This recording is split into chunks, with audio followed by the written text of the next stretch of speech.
আসিফুল ইসলাম রানা।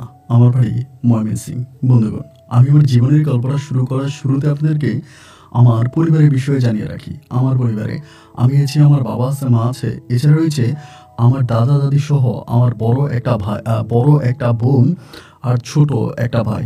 আমরা টোটাল 2 ভাই 1 বোন। আমাদের পরিবারটা ময়মনসিংহ শহর থেকে অনেক দূরে সবুজ শ্যামল করা কোনো এক ছোট্ট মায়াবী গ্রামে এক নিম্ন মধ্যবিত্ত পরিবার। আমার বাবা পেশায় একজন মুয়াজ্জিন। আমাদের এলাকা থেকে বেশ দূরের কোনো একটা মসজিদে আমার বাবা মুয়াজ্জিনের চাকরি করে, এবং মুয়াজ্জিনের চাকরি করে আমার বাবা যে টাকা বেতন পেত তা দিয়ে খুব কষ্ট করে আমাদের পরিবারটা চলতো। রমজান মাস আসলেই আমরা যেন আকাশের চাঁদ পেতাম। রমজান মাসে আমার আব্বা মানুষের কাছ থেকে একটু বেশি টাকা পয়সা পেত, এবং সেই টাকা পয়সা দিয়ে রমজান মাসটা আমরা খুব ভালোভাবে কাটাতাম। রমজানের পরে মোটামুটি 2-1টা মাস আমাদের ভালো কাটতো, আর বাকি সময়টা নুন আনতে পান্তা পুরোনোর মতো অবস্থা ছিল। খুব অভাব অনটনে আমার শৈশবের দিনগুলো কাটে। মোটামুটি একটু বড় হবার পরে আমি আমাদের এলাকার একটা মাদ্রাসায় ভর্তি হই।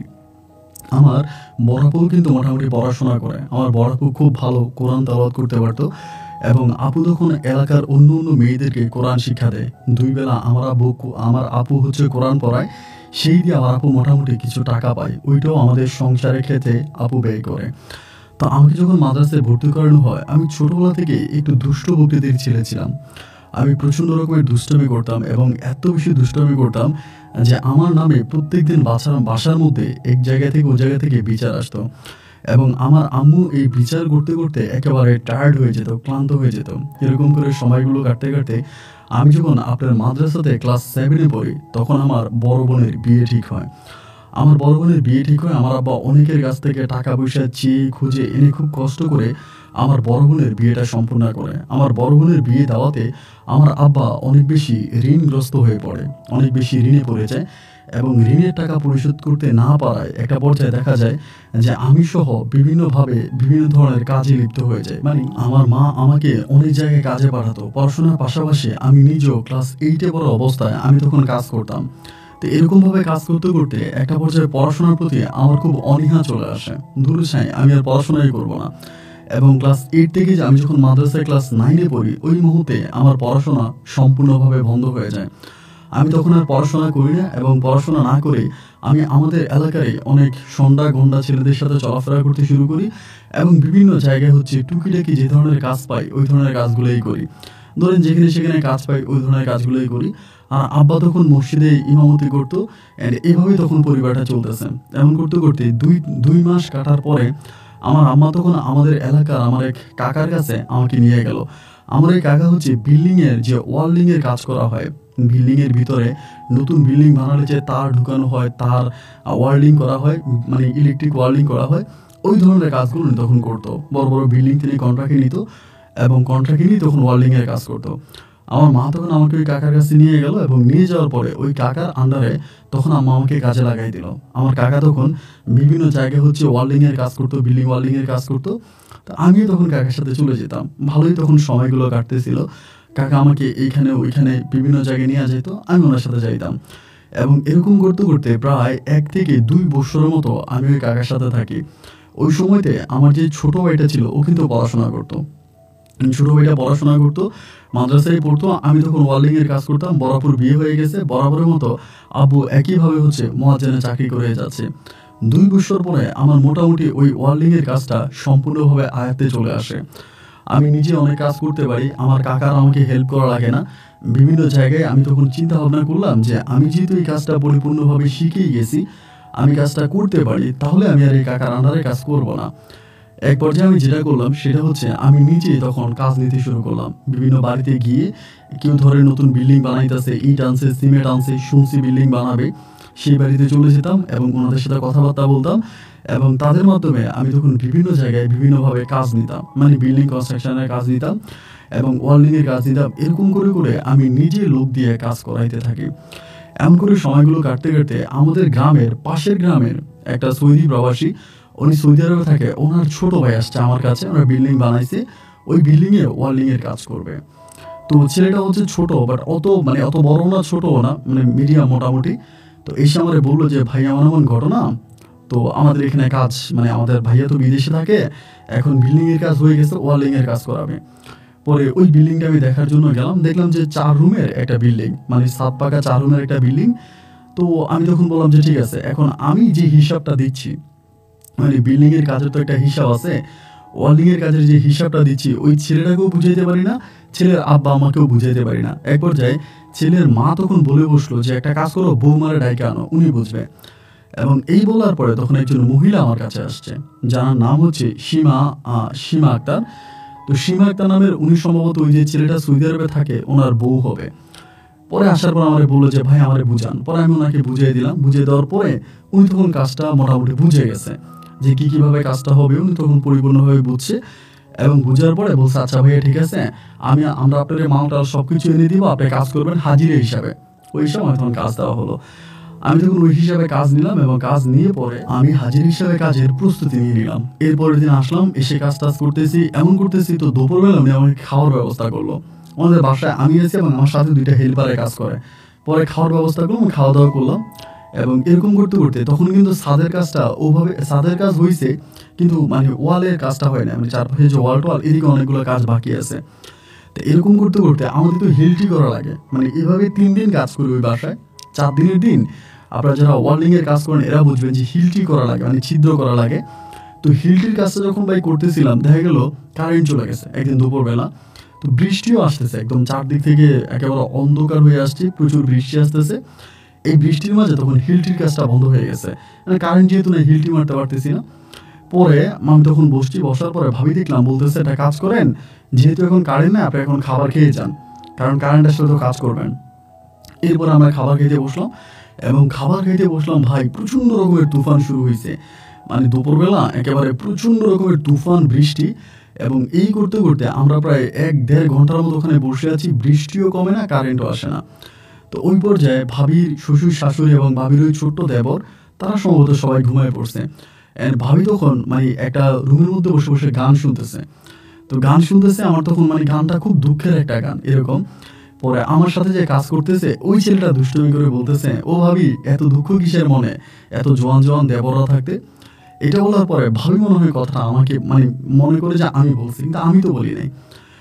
এর কিছুক্ষণ পরে ভাবি তখন বললো কি আমার সাথে যে 2টা আছে ওই 2টা ঘুমায় গেছে, মানে ওরাও ওই মানে ফ্লোরের মধ্যে ঘুমায় গেছে। কারণ ভাই চারদিকে তুফান হইতেছে এবং কারেন্ট নাই, বৃষ্টি পড়তেছে, এরকম একটা মধুর মোমেন্টে 2জন ঘুমায় গেছে। আমি তখন বসে বসে মোবাইলে গেমস খেলতেছি।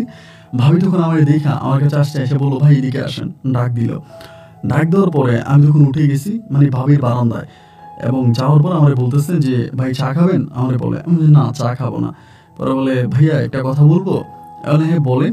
বলে একটু আগে আপনি আমাকে ইঙ্গিত মেরে একটা কথা বলছিলেন যে আমার মনে এত কষ্ট কিসের। তো আমি তো শুনে নিচের দিকে তাকিয়ে বলতেছি ভাবি তা আমি বলি নাই, এটা আমার সাথে কাজ করে আমার হেল্পারে বলছে। পরে বলে না যেই বলছে মানে আপনার কিছু কি মনে হয় যে আমি একটা সুখী মানুষ, এমনি বলতেছে। আমি বললাম ভাবি দেখে তো মনে হয় সুখী মানুষ, কত বড় বিল্ডিং বানাইছেন, আপনার স্বামী সৌদি আরবে থাকে, আপনার কোনো কিছুর অভাব নাই, শরীরে প্রচুর গয়নাগাটি এবং অনেক টাকা পয়সার মালিক আপনারা, তো কোনো অভাব আছে বলে তো মনে হয় না। আমার বলে ভাই গয়নাগাটির জন্য কি বাপে আমার বিয়ে দিছে? আমার বাপে কি আমার গয়নাগাটি পড়াইতে পারতো না? আমার বাপে আমারে কেন বিয়ে দিছে? স্বামীর সুখের জন্য। আমি না বিয়ের পর থেকে আজকে প্রায় 6 বছর হয়ে গেছে, আমি না আমার এই স্বামীর সুখটা পাই নাই। আমার স্বামী আমাকে কখনো স্বামীর ভালোবাসাটা ওভাবে দেয় নাই। আমি না ভালোবাসার কাঙাল। ভাই আপনার সাথে খুব অল্প দিনের পরিচয়, কিছু মনের দুঃখ শেয়ার করি, কারণ কাউকে তো বলতে পারি না। ধরেন স্বামী বিদেশ থাকে এবং আশেপাশে কারো কাছে বিষয়গুলো বলা যায় না, বললে হয়তো অনেকেই খারাপ মাইন্ডে নিয়ে যায় এবং আমার সুযোগ নেওয়ার জন্য চেষ্টা করে। আপনাকে দেখে শোনা ভালো লাগলো, আপনি পাঞ্জাবি পরে আছেন, আবার আমার মুখের মধ্যে খোঁচা খোঁচা দাঁড়িয়ে ছিল, মানে এরকম নিচে কটা দাঁড়িয়ে ছিল। তা বলতেছে যে আপনি দাঁড়িয়ে আছে দেখে ভালো লাগতেছে, তা আপনার কাছে একটু দুঃখ বলি। তো সেদিন ভাবি আমার সাথে অনেক কথা বললো ওনার হাজব্যান্ড নিয়ে, ওনার শ্বশুর শাশুড়িকে নিয়ে, এবং ওনার যে বর্তমান জীবন কতটা কষ্টের কাটতেছে এই কষ্টের মোমেন্টগুলো উনি আমার সাথে শেয়ার করলো। তা আমিও কথাগুলো শুনলাম, শোনার পরে ভালো লাগলো, ওনার সাথে অনেকক্ষণ কথাবার্তা বলছি। এবং একটা পর্যায়ে ভাবি তখন মানে এরকম করতে করতে হঠাৎ করে খবর পাইলাম যে কোথায় যেন খাম্বা পড়ে গেছে, মানে তুফানে খাম্বা পড়ে গেছে, 2-3 দিন কারেন্ট আসবে না, এরকম একটা অবস্থা হয়ে গেছে। তো এটা হয়ে যাওয়ার পরে আমি তখন বললাম ভাবি তাহলে তো আমাদের 2-3 দিন আর কাজ করা হবে না, এখন কারেন্ট কবে আসবে ওইটাও তো আমরা জানি না, যেহেতু আপনাদের লাইনে সমস্যা। তো আপনি আমার ফোন নাম্বারটা নিয়ে যান, যদি কারেন্ট আসে তাহলে আমাকে কল দিয়েন, আমরা এসে কাজ করে যাব। তো ওই দিন বিকেলবেলা তখন আমার ফোন নাম্বারটা দিয়ে ভাবি আমার তখন চলে আসছে, আমি আমার 2টা হেল্পার বাসায় চলে আসছে। এবং আসার পরে সেদিন রাত্রে প্রায় 11টা থেকে 11:30টার মাঝে আমার মোবাইলে কল আসছে, মানে ভাবির নাম্বারটা থেকে। আমি তো ভাবির নাম্বারটাও সেভ করে রাখি আমার ফোনে। এখন আসার পরে আমি তো ভাবলাম মনে হয় কারেন্ট আসছে, কালকে মনে হয় কাজে যাব। ফোন রিসিভ করছি, পরে আমার বলে যে রানা ভাই কী করেন? আমি বললাম কিছু করি না ভাবি, শুইতে আসছিলাম, খাবার খাইছি। তা আমাকে বলে ঘুম আসবে, একলা বিছানায় ঘুম আসে? আমি বললাম ঘুম আসবে না কেন ভাবি, আর ঘুমানোর জন্য চেষ্টা করতেছি। বলে আপনিও একলা বিছনায় ঘুমান, আমিও একলা বিছনায় ঘুমাই, ঘুম তো আসে না, তো চলে না একটু গল্প করি। আমি বললাম ভাবি কারেন্ট আসছে? বলে না কারেন্ট আসে নাই, আমার দেবরকে দিয়া বাজারে মোবাইলটা চার্জ করে আনছি। তাই আমি বললাম আচ্ছা ঠিক আছে। পরে ভাবির সাথে এমন করে ফোনে কথা বলতেছি, এবং ফোনে কথা বলতে বলতে আমি খুব খেয়াল করে দেখলাম যে উনি আমার সাথে একটু অন্যভাবে কথা বলতে চাচ্ছে, একটু আপত্তিজনকভাবে কথা বলতে চায়। তো আমি ওনার সাথে কথাবার্তা বলি, সত্যি কথা যেটা, ওনার সাথে কথাবার্তা বলি। এরকম করে ওই দিনেও আমি ওনার সাথে অনেক রাত পর্যন্ত কথা বলি। পরের দিন দুপুর উনি আমাকে আবারও ফোন দেয় গোসলে যাওয়ার সময়। তা আমার বলে আপনি পুকুরে কেমনে গোসল করেন, আমার দেখতে ইচ্ছে করতেছে, মানে অনেক বেশি দুষ্টামি করে। অ্যান্ড এরকম করে 3 দিন কারেন্ট আসে নাই, এই 2-3 দিন আমি ভাবির সাথে কন্টিনিউ ফোনে কথা বলি। অ্যান্ড এরকম করে কন্টিনিউয়াসলি ফোনে কথা বলতে বলতে তার প্রতি আমার একটা ইমোশন কাজ করতে শুরু করে, যেটাকে আসলে আপনি খারাপভাবেই নিতে পারেন, খারাপ একটা ইমোশন। কারণ ফোনে রাতের পর রাত কথা বলতাম, কম্বলের নিচে মাথা দিয়া। সে অনেক নোংরা কথা বলতো, আমি শুনতাম, আমিও মাঝে মাঝে অনেক নোংরা নাংরি কথাবার্তা বলতাম। অ্যান্ড এরকম করতে করতে 3 দিন পরে ওনাদের বাড়িতে কারেন্ট আসছে। তো কারেন্ট আসার পরে ওই দিন আমি কাজ করতে গেছি, অ্যান্ড কাজ করতে যাওয়ার পরে ভাবি খুব দুষ্টামি করতেছে, মানে সুযোগ পেলে আমার পানি মারতেছে, আমাকে এটা মারতেছে, ওইটা মারতেছে, দুষ্টামি করতেছে, গাল ভেঙাইতেছে, চোখ টিপ মারতেছে। এইরকম করতে করতে তখন চলতেছে, কাজ টাজ করি। অ্যান্ড বিকেলবেলা ভাই ওই দিনও তখন বৃষ্টি নামছে, মানে ঝুম বৃষ্টি। অ্যান্ড বৃষ্টি নেওয়ার পরে ভাবি বলতেছে আমার 2টা হেল্পার আছে, ওরা বৃষ্টিতে ভিজতে ভিজতে চলে গেছে, মানে কাজ শেষ তো ওরা চলে যাবে, রাতের বেলা যাবে, লুডু পুডু খেলবে, এলাকার ছেলেদের সাথে দুষ্টমি করবে। আমি বৃষ্টির অপেক্ষা, মানে বৃষ্টি কমার জন্য বসে আছি। দেখতে দেখতে মাগরিবের আজান দিয়ে দিল, চারদিকে একেবারে অন্ধকার নেমে আসছে, কিন্তু ভাই বৃষ্টি আর কমতেছে না। পরে ভাবি আমারে বলতেছে রানা ভাই কেমনে যাবেন, বৃষ্টি তো কমে না, একটা কাজ করেন আমার রুমে গিয়ে একটা ঘুম দেন। আমি বললাম না ভাবি এটা কী বলেন, আপনার রুমে গিয়ে ঘুম দিব? বলে আরে ভাই আমার রুমে যে একটা ঘুম দেন তো, কেউ কি দেখবে নাকি? আমার রুমে কেউ ঢুকে না, আমি বাইরে থেকে দরজা লাগাই দিব। অন্য রুমে ঘুমাইলেন আমার শ্বশুর শাশুড়ি দেখবে, ওই রুমে ঘুমাইলে তো কেউ দেখবে না, আপনি ওই রুমে ঘুমাইয়া যান। তো আমি যেতে চাই না, ভাবি তখন একরকম জোর করে আমাকে বললো যে জানতো ভাই আপনি ঘুমান। এরা আমাকে ধাক্কা দিয়ে তখন পাঠিয়ে দিল, এবং দেওয়ার পরে আমি তখন ভাবির রুমে গিয়ে একটা ঘুম দিছি, একদম লম্বা করে একটা ঘুম দিছি। বাইরে ভাই আমার ঘুম ভাঙার পরে আমি দেখি যে ভাবি আমার পাশে শুয়ে আছে, শুয়ে শুয়ে মোবাইল টিপতেছে।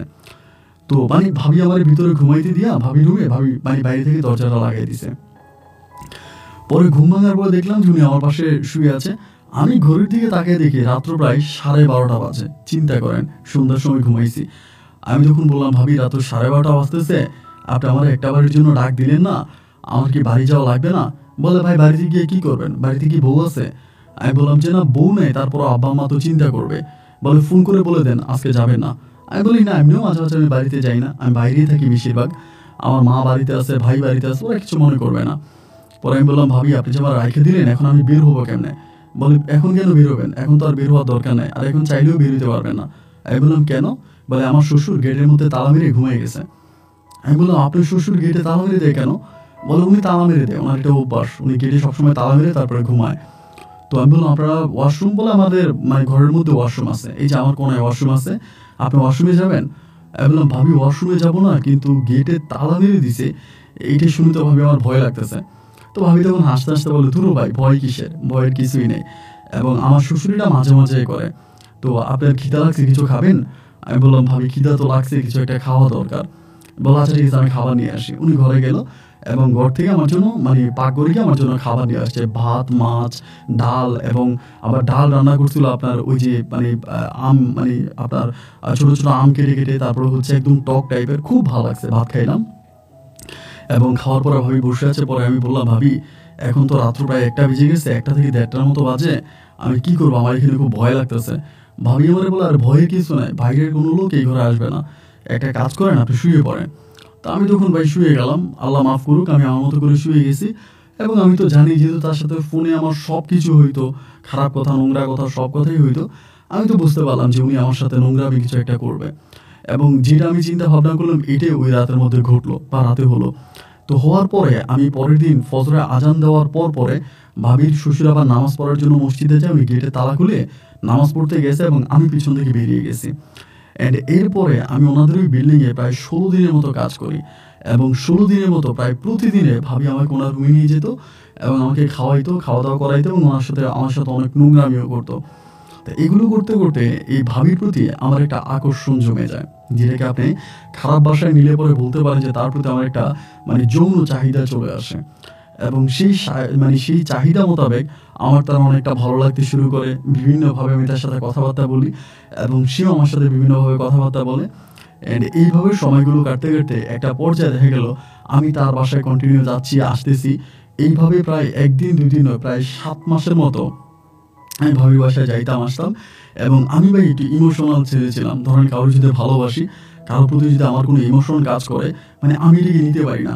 আমি ভাবিরে এত ভালোবেসে ফেলছি যে সারা পৃথিবী একদিকে, ভাবি একদিকে। আমি রাতের পর রাত ভাবির সাথে ফোনে কথা বলি এবং দিনের পর দিন কথা বলি। এই ভাবিরে ছাড়া আমি আর কোনো কিছুই বুঝি না। আমার খাওয়া দাওয়া ঘুম সব কিছু বন্ধ, শুধু ভাবির সাথে কন্টিনিউয়াসলি কথা বলি। অ্যান্ড এইভাবে সময়গুলো কাটতে কাটতে একটা পর্যায়ে আমার মা তখন করলো কি, আমার এইভাবে সময়গুলো কাটতে কাটতে একটা পর্যায়ে খবর পেলাম যে ভাবির হাজব্যান্ড সৌদি আরব থেকে আসবে। ভাবি আমারে বলতেছে যে আমার হাজব্যান্ড তো 15 দিনের মাথায় আসবে, তো ওনার হাজব্যান্ড 15 দিনের মাথায় আসবে। এটা শোনার পরে আমার ভিতর তখন খুব খারাপ লাগা শুরু হলো যে 15 দিন পরে আসবে, আমি যার সাথে থাকি ওনার হাজব্যান্ড এসে ওনার সাথে থাকবে। জিনিসগুলো ভালো লাগতেছিল না। ভাবিকে আমি কিন্তু প্রচণ্ড ভালোবেসে ফেলাইছি। এবং সে ভালোবাসার পরে আমি তখন ভাবিকে বললাম, ভাবি একটা কাজ করেন, চলুন আমরা পালায়ে যাই। যেহেতু আমরা দুজন দুজনকে ভালোবাসি এবং আমাদের মাঝে অনেক রকমের সম্পর্ক হয়ে গেছে, তাহলে চলুন আমরা পালায়ে যাই। ভাবি আমারে বলে যে আপনি আমাকে পালিয়ে নিয়ে কি খাওয়াবেন, কোথায় রাখবেন? আমি বললাম, ভাই এটা আপনি কি বলেন? আমার যতটুকু ইনকাম আছে, আমার যতটুকু আছে ততটুকুর মাঝে আমি আপনাকে ভালো রাখবো। না, উনি আমার সাথে যাবে না। যতভাবেই বুঝিয়ে বললাম যে আমার সাথে চলেন, আমি আপনাকে সুখে রাখবো, শান্তিতে রাখবো, কোনো কিছুর অভাব দিব না, আপনি আমার কাছে অনেক ভালো থাকবেন। না, উনি আসলে যাবে না। অনেক চেষ্টা করেও আমি ভাবিকে আমার সাথে নিয়ে যেতে পারলাম না। এবং একটা পর্যায়ে ভাই তখন দেশে চলে আসবে। আমি প্রচণ্ড রকমের পাগলামি করতেছি। আমার পাগলামির কোনো শেষ নাই। সর্বোচ্চ পাগলামি করে যাচ্ছি ভাবিরে পাওয়ার জন্য। এবং এইটা ওইটা অনেক কিছু এমন করতে করতে এবং ভাবির হাজব্যান্ড একটা সময় দেশে চলে আসে। যে রাতে ভাবির হাজব্যান্ড ভাবির সাথে থাকে, সেই রাতটা আমার জীবনের সবচেয়ে ভয়ানক একটা রাত কাটছে। সারাটা রাত আমি কান্না করছি, পুরোটা রাত আমি কান্না করে কাটাইছি। এবং পরের দিন ভাবিরে ফোন দিতে দিতে দিতে দিতে 12টা বাজে ভাবি আমার ফোন ধরছে দুপুরবেলা। ধরার পর আমি চিৎকার করে কান্না করে বলতেছি, আমি আপনারা ভালোবাসি, আমি আপনারা পাওয়ার জন্য গোটা দুনিয়ার সাথে যুদ্ধ করব। এবং আপনি যদি, আমি আপনাকে 3 দিনের সময় দিলাম, এই 3 দিনের মাঝে আপনি যদি আপনার হাজব্যান্ডকে ডিভোর্স না করে আপনি আমার কাছে চলে না আসেন, তাহলে ভাবি আমি গ্রামের সবাইকে বলবো আপনার সাথে আমার অবৈধ সম্পর্ক আছে, আপনার সাথে আপনার কোন কোন জায়গায় কী আছে আমি সব জানি, আমি আপনার হাজব্যান্ডের কাছে বলে দিব। এই কথাগুলো আমি ভাবিকে বলি। ভাবিকে বলার পরে ভাবি তখন খুব ক্ষিপ্ত হয়ে যায়, অনেক রেগে যায় এবং রেগে গিয়ে আমাকে বলে যে এরকমটা করো না, আমার স্বামী চলে গেলে পরে আমি তোমার সাথে আবারও থাকবো। আমার কথা হচ্ছে যে না, আমি এটা নিতে পারতেছি না। আমার বয়স কম ছিল তো, ছোট মানুষ ছিলাম, ইমোশনটা অনেক বেশি ছিল। ওই ইমোশনটা আমি আর নিতে পারলাম না ভাই। এরপরে যেটা হইলো সেটা হচ্ছে আমি আর নিতে না পাইরা ভাবির খুবভাবে হুমকি ধুমকি দিতেছি এবং এলাকার একজন দুজনকে জানাইতেছি। এমন করতে করতে আমাদের রাস্তার পাশে কিন্তু আমাদের বাড়িটা ছিল, আপনার ঢাকা ময়মনসিংহ ওই আরিচা রোডের পাশে আমাদের বাড়িটা। তো ওই রোডের মধ্যে একদিন ডাকাতি হয় রাতের বেলায় ডাকাতি হয়। একসাথে 3-4টা গাড়ি ডাকাতি করে। ঢাকা থেকে আসার পথে এই গাড়িগুলো ডাকাতি হওয়ার পরে পুরো এলাকা খুব সোচ্চার হয়ে যায় যে এখানে ডাকাতি হয়েছে এবং বিভিন্নভাবে তখন মানুষজন ধরতে আসে। ডাকাতি হয়েছে বা কারা ডাকাতি করছে এদেরকে ধরার জন্য আসে। এখন কে বা কারা আমি জানি না, আমার নামটা দিয়ে দেয়, ওই ডাকাতির লিস্টে আমার নামটা দিয়ে দেয় যে আমি নাকি ডাকাতির সাথে জড়িত ছিলাম। একদিন আমি বাজারে গেছিলাম এবং ওই সময় আমাদের এলাকার যিনি হচ্ছে মাস্টার, হাফেজ মাস্টার, উনি এসে আমাকে বলতেছে যে এমন এমন ঘটনা, থানা থেকে নাকি ওনাকে ফোন করা হয়েছে, আমাকে নাকি ধরতে আসবে। এবার থানা থেকে খবর নিয়ে দেখলাম যে আমার নামটা থানার ওই লিস্টের মধ্যে দিয়ে দিছে, আমার নামটা দিয়ে দিছে। এবং এটা দেওয়ার পরে আমাকে ডাকাতি লিস্টে আমার নাম দিয়ে দিছে। ভাই আমি তো কোনো ডাকাতি করিও নাই, ডাকাতির সাথে আমার কোনো সম্পৃক্ততা নাই, আমার নামটা এভাবে কে দিয়ে দিল আর বুঝতে পারলাম না। এবং খুব অবস্থা তখন এতটাই ভয়াবহ, এতটাই খারাপ যে আসলে বলে বোঝানো যাবে না। এক পর্যায়ে আমার আব্বা আম্মা বলতেছে তুই আর বাড়িতে থাকিস না, কারণ ডাকাতি করছিস কি করিস না এটা হচ্ছে পরের বিষয়, আগে পুলিশের হাতে পড়লেই তো তোকে অনেকদিন জেল খাটতে হবে এবং তুই একটা কাজ করতে বাড়ি থেকে চলে যা। এই ঘটনায় আমি তখন আমার বাড়ি থেকে পালায়া মানে ময়মনসিংহ থেকে পালায়া আমি ঢাকায় এক ওস্তাদের আন্ডারে কাজ করছিলাম কিছুদিন ধরে। উনি আমাদের ময়মনসিংহে একটা বিল্ডিংয়ে কাজ করে, ওনার সাথে কাজ করছি। ওই ওস্তাদের সাথে কথাবার্তা বলি এবং ওনার সাথে কথাবার্তা বলি, তখন আমি ওনার কাছে কাজে চলে আসি ঢাকাতে। ওই ভাবির সাথে আমার আর কিন্তু কোনো যোগাযোগ নাই। ভাবি আমার নাম্বারটা আমার সব ব্লক করে দিছে। তখন তো আমি ভাবিরে ফোন দিব কেন, ভাবিরে তো ফোন দেওয়ার কোনো সুযোগ আমার নাই, যেহেতু আমি মামলায় ফাঁসে গেছি। তবে আমার কাছে কেন জানি মনে হয় ভাবি না কোনোভাবে চালাকি করে আমার নামটা দিয়ে দিছে।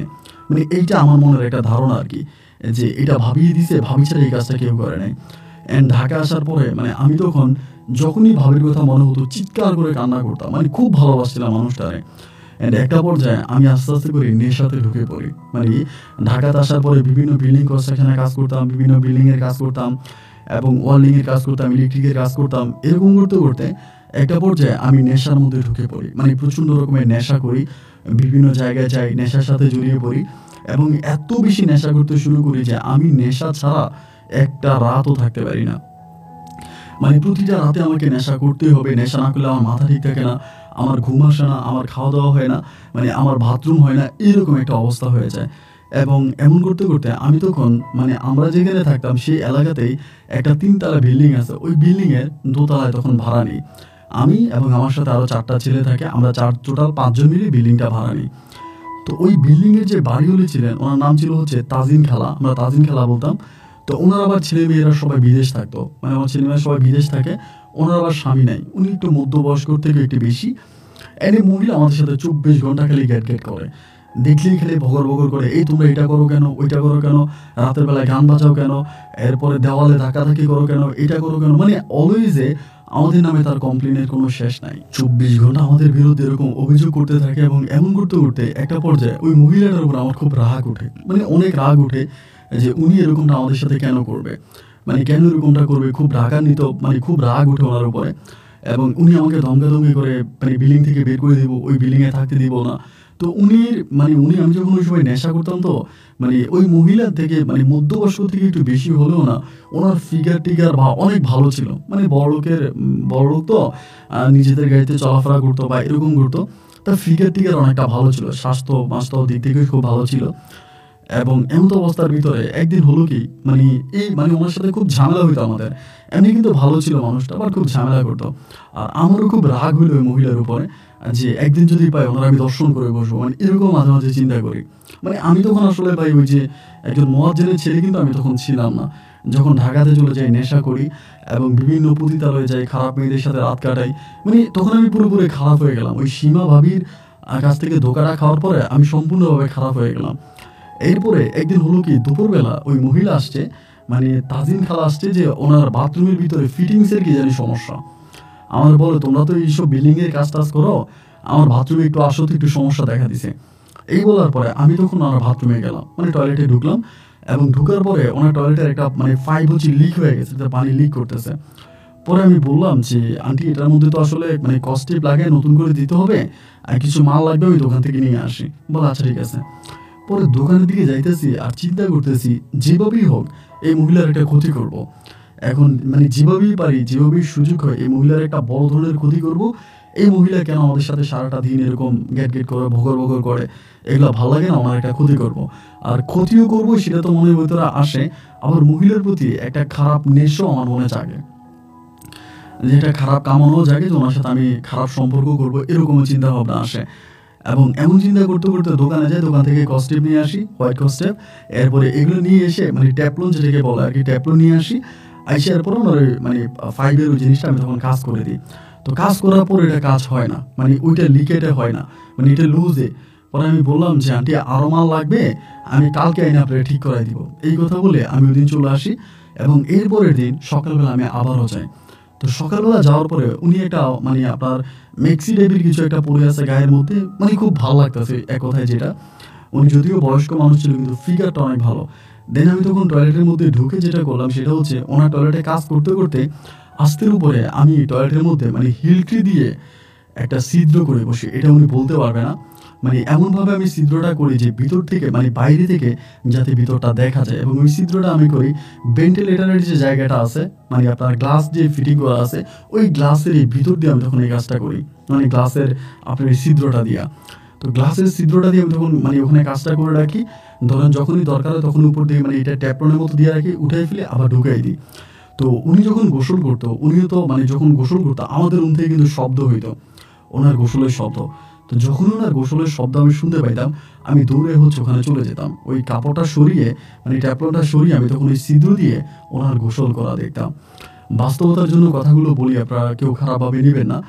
এবং আমি কি করতাম, ওই ছিদ্র দিয়ে ওনার গোসল দেখতাম। এমন করতে করতে আমার মানে খুব ভালো লাগতো, ওনার গোসল দেখতাম। উনি সকালবেলা গাড়ি দিয়ে যাইতো, আবার উনি বারান্দায় ব্যায়াম করতো, মানে ওনার খুব ভালো লাগতো আর কি। এক কথায় ভিতর থেকে ওনার প্রতি একটা খারাপ নেশা আসে।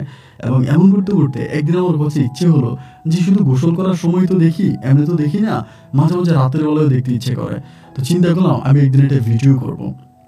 তারপরে মোবাইল ক্যামেরা দিয়ে যতটুকু পারছে ওনার গোসলটা আমি ভিডিও করি।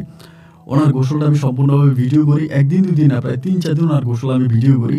অ্যান্ড এরকম করে ভিডিও করতে করতে মাঝে মাঝে আমি ওনার গোসলটা দেখতাম বা ভিডিও করতাম। অ্যান্ড এরকম করতে করতে আমার রুমে যে আরও 2-3টা ছেলে আছে ওদের মাঝে মনে হয় কেউ না কেউ বিষয়টা মানে ওই মহিলার কাছে বলে দেয় যে মহিলা গোসল করতে গেলে আমি দেখি এটা ওইটা, এবং ওই যে ছিদ্র দিয়ে দেখি এটা মনে ওরা বলে দেয়। মানে আমার সাথে রুমে যারা থাকে আর কি, ওরা সম্ভবত মহিলাকে বলে দেয়। এবং মহিলাকে বলে দিলে পরে আমরা যেই ফোরম্যানের আন্ডারে ওই সময় কাজ করতাম, আমি কিন্তু ওই সময় মিস্ত্রি ছিলাম, এরপরে একজন ফোরম্যানের আন্ডারে কাজ করতাম, ওই ফোরম্যানের কাছে তখন বিচার দেওয়া হয়। এবং বিচার দিলে পরে আমি তো জানি না, একদিন আমরা কাজ করে বাসায় আসছি, ওই মহিলা ফোরম্যানকে এবং এলাকার আরও অনেকগুলো লোকজনকে নিয়ে আসে, এবং নিয়ে এসে থানা থেকে উনি পুলিশ পর্যন্ত ডেকে নিয়ে আসে। এবং ওই জায়গার মধ্যে পুলিশও আসে, এসে মানে আমাকে তো আমার ওস্তাদে মারে মানে আমাকে প্রচণ্ডভাবে মারে। আমার মনে হয় জন্মের পর এইভাবে কেউ আমার মারে নাই। এবং মেয়ে আমাকে পুলিশের হাতে উঠিয়ে দেয়, আমি তখন পুলিশের হাতে সোপর্দ হয়ে যাই। এবং পুলিশের হাতে চলে যাওয়ার পরে মানে আমার তখন এত খারাপ লাগে যে আমাকে পুলিশের হাতে উঠিয়ে দিল। আমার ব্যাগের মধ্যে আমি কিন্তু আমার টাঙের মধ্যে সব কিছু তালা মেরে আসছে, আমার মোবাইল টোবাইল সব কিছু। আমি প্রায় 4 দিনের মতো থানা হাজতে থাকি এই ঘটনার পরে। এবং যেহেতু এটা কোনো ওই ধরনের বড় কোনো ধরনের মামলা নয়, গোসল করতে আমি দেখতাম, তো এই জন্য 4 দিন পর আমাকে তখন মানে ছেড়ে দেয়। এবং ছেড়ে দেওয়ার পর আমি আমার টাং টুং কাপড় চোপড় সব কিছু নিয়ে বাসা ছেড়ে চলে যাই। নতুন একটা বাসার মধ্যে আমি তখন উঠি। এবং উঠার পরে এই যে নেশা করতে করতে ভিতরে এই মহিলাটার উপরে আমার প্রচণ্ড রকমের একটা প্রতিশোধ দিতে কাজ করে। একদিন ওনার নাম্বারে আমি কল দিই, ওই মহিলার নাম্বারে, এবং কল দিয়ে মহিলাকে ইচ্ছা মতো গালাগালি করি, মানে প্রচণ্ড রকমের গালাগালি করি, তোর এইটা করবো, তোরে আমি পাইনি এই সে, মানে প্রচণ্ড গালাগালি করি। মহিলা আমারে বলে যে তোর যদি আর নেক্সট টাইম কোথাও পাই তাহলে তোরা আমি আর জেল থেকে বের হওয়ার কোনো সুযোগ রাখবো না। এবার তো 4 দিন জেল খাটছিস, এরপরে 4 বছরও বেরোতে পারবি না। মানে উনি আমার সাথে অনেকটা দুর্ব্যবহার করে ফোনের মাধ্যমে। অ্যান্ড এরকম করতে করতে একদিন হঠাৎ করে আমার মাথার ভিতরে আসলো এই মহিলার কাছ থেকে আমি টাকা খাবো। এই যে এমনি মাথার মধ্যে আসছে মহিলার কাছ থেকে টাকা খাবো। এবং এমন করতে করতে একদিন আমি মহিলার ফোন দিয়ে বললাম, আপনার এই নাম্বারে কি ইমো আছে? বলে আছে। আমি বললাম, আপনি আমার কিছু টাকা দেন, আমার কিছু টাকা লাগবে, আমি আপনার একটা নাম্বার দিতেছি, আমার এই নাম্বারে কিছু টাকা দেন। বলে, আমি টাকা দিব কেন? তোরে আমি টাকা দিব মানে তোরে তো আমি জেলের ভাত খাওয়াবো। মানে খুব খারাপ ব্যবহার করে। এবং সেদিন আমি তার মানে আপনার ভিডিওর কয়েকটা ছবি, আমি তো ভিডিও করতাম, ছবি উঠাতাম, কয়েকটা ছবি আমি তার ফোনে পাঠাই ইমোতে। আমি বললাম যে ইমোতে চেক করে না, আমি আপনার জন্য কয়েকটা ছবি পাঠাইছি। এবং এই ছবিগুলো দেখার পরে তো সে মানে তার মাথা আসমান, মানে আসমানটা ভেঙে পড়া মাথার মধ্যে। আমাকে ফোন দিয়ে বলতেছে, এটা কি হইলো, তুই এটা কি করলি, তুই আমার সাথে এই কাজটা কিভাবে করতে পারলি? এবং আমি বললাম, শুধু এটা না, আমার কাছে ভিডিও আছে, আমি 5,000 টাকা চাইছি, আমার 5,000 টাকা দেন, যদি না দেন এই ভিডিও আমি ইন্টারনেটে ছেড়ে দিব, আমি পুরো দেশবাসীর কাছে এটা আপনার উলঙ্গ করে দিব। পরে আমার বলছে, না রে বাবা, তুই আমার ছেলের বয়সী, আমার সাথে এই কাজটা করিস না, আমি তোর পায়ে ধরে, আব্বা তুই কি চাস আমার কাছে? আজকে 5,000 টাকা লাগবে। বলা মাত্রই উনি তখন আমার 5,000 টাকা পাঠিয়ে দেয়। এবং ওই টাকাটাই আমার ভিতরে তখন লোভ ঢুকে যায়, মানে আমি তখন লোভের বশবর্তী হয়ে বলি। এবার যখনই টাকা লাগতো মহিলারা বলতাম, আমার টাকা দেন। এবার এরকম করতে করতে আমি তার কাছ থেকে প্রায় 2 থেকে 3 লক্ষ টাকার মতো খাই। ওই সময় আমি আর কোনো কাজ করি না, নেশা করতাম, ওনারা ফোন দিতাম, উনি টাকা পাঠাইতো, ওনার টাকা দিয়ে নেশা করতাম। এবং ওনার টাকা দিয়ে আমি আবার মানে বিভিন্ন জায়গায় যেতাম, খারাপ জায়গায় যেতাম। এরকম করতে করতে আমার ভিতরে মনে হলো যে আমি এই মহিলাটার সাথে একটা খারাপ কাজ করব।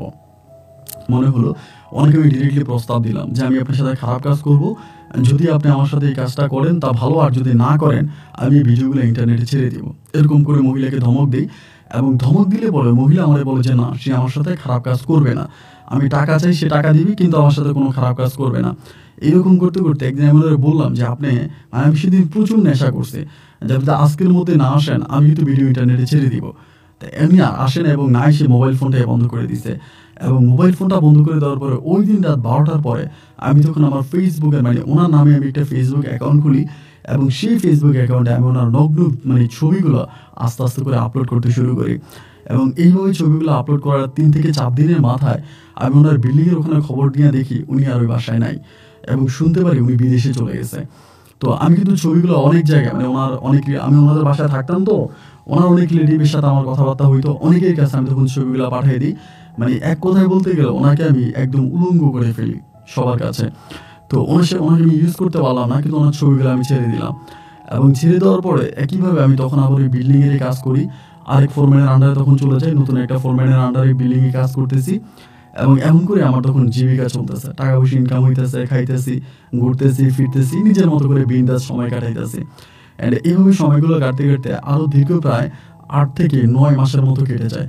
এবং 8-9 মাস পরে আমি হঠাৎ করে আমার পিছন সাইডের ভিতরে একটা ব্যথা অনুভব করি, আমার পিঠের সাইডের ভিতরে একটা ব্যথা অনুভব করি, এবং এই ব্যথাটা আস্তে আস্তে আস্তে আস্তে করে ব্যথাটা বাড়তেছে।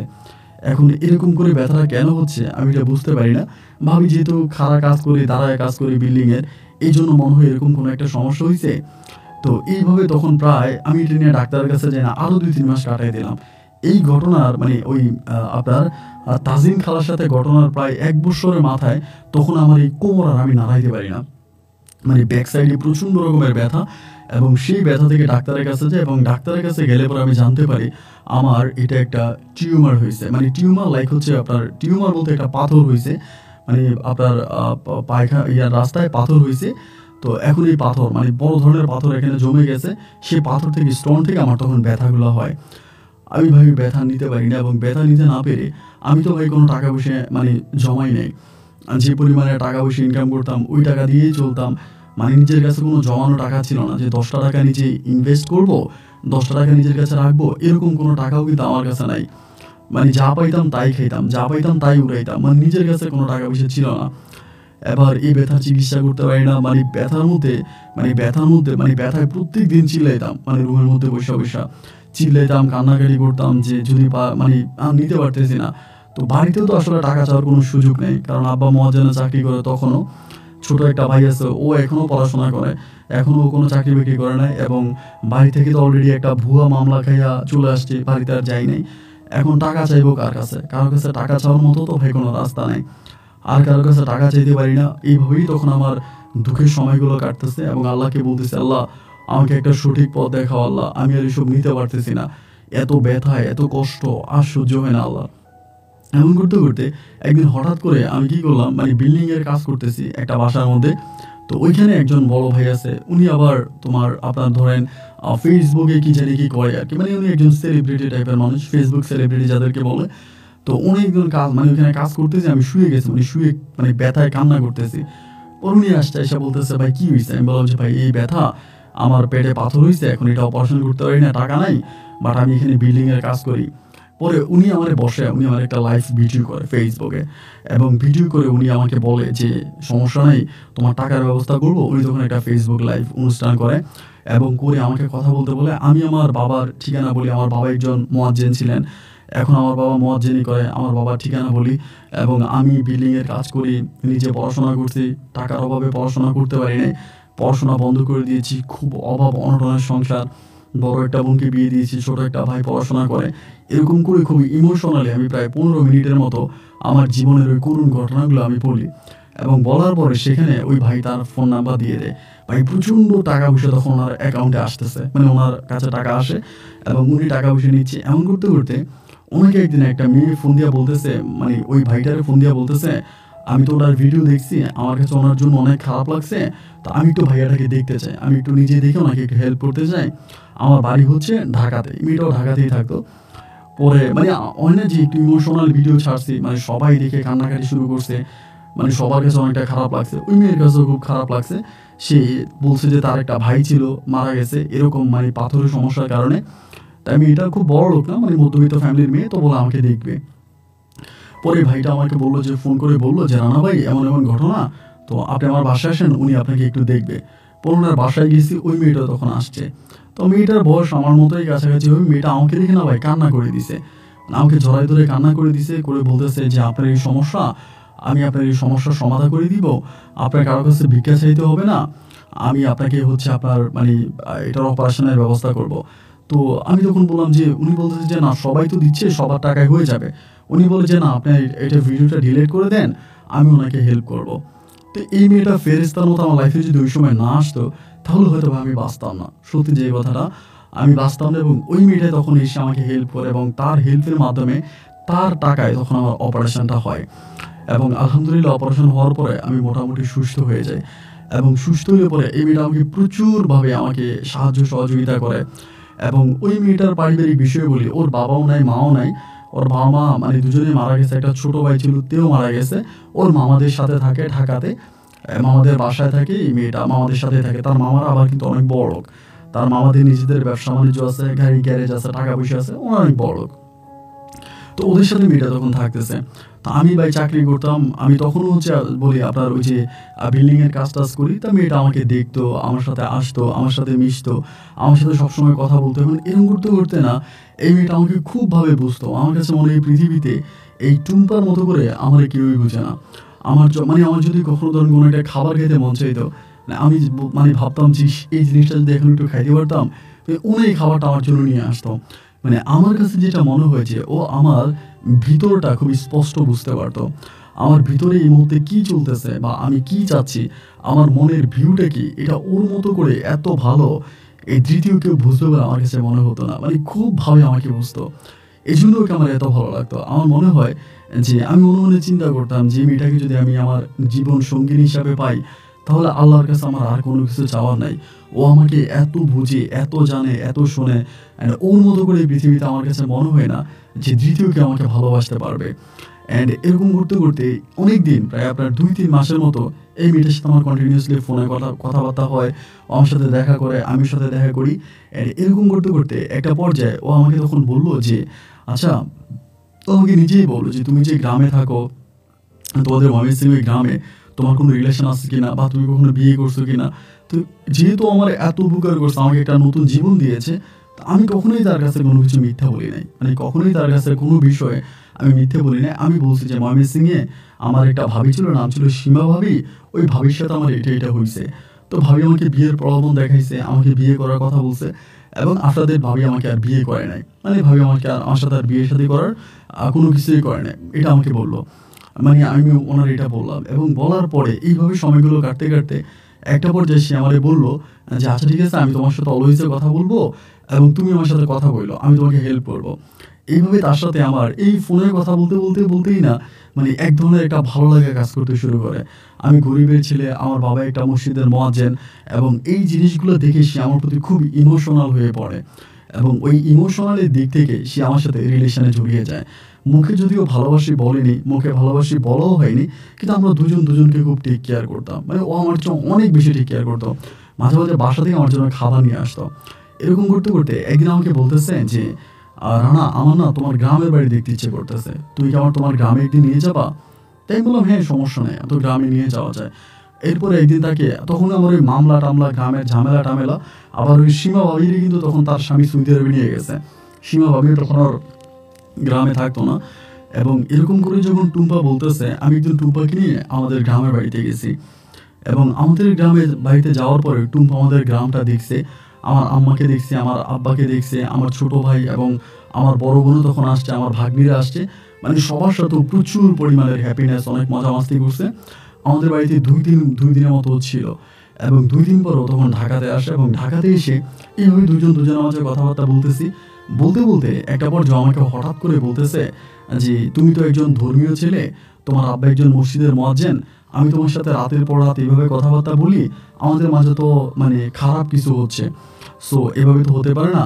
অ্যান্ড আমি চাই কি আমরা মানে একটু বৈধভাবে কোনো কিছু করি।